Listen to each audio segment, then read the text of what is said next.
Hey everyone, welcome back to another maths tutorial. In this lesson, we are learning how to solve nonlinear simultaneous equations using the substitution method.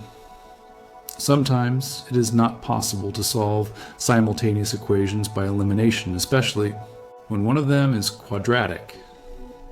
In these cases, we use a method called substitution. The idea is simple. We take one equation, rearrange it so that one variable is written in terms of the other, then we substitute this expression into the second equation. This allows us to create a single equation with only one variable which we can then solve. Let us look at an example. Suppose we have x squared plus 2y equals 9 and y minus x equals 3. From the second equation, we can make y the subject. So y equals x plus 3. Now we substitute this into the first equation. Replacing y with x plus 3, that gives us x squared plus 2 bracket x plus 3 equals 9.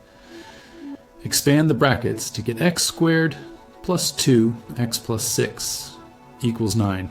Simplify the equation by subtracting 9 from both sides, and we get x squared plus 2x minus 3 equals 0.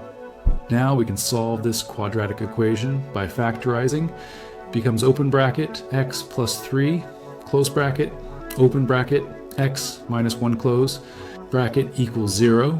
So x equals negative, 3 or x equals 1. Once we have these x values, we can substitute them back into y equals x plus 3 to find the matching y values. When x equals negative 3, y equals 0. When x equals 1, y equals 4, so our two coordinate solutions are negative, 3, 0 and 1, 4. These are the points where the quadratic and linear graphs intersect. To summarize, solving simultaneous equations. By substitution, it follows 4 steps. Step 1, choose one equation and make one variable, the subject. Step 2, substitute that expression into the other equation. Step 3, solve the resulting equation. Step 4, substitute back to find the remaining variable. That's all for this lesson on solving simultaneous equations by substitution. Thanks for watching, and don't forget to like, share, and subscribe for more maths tutorials.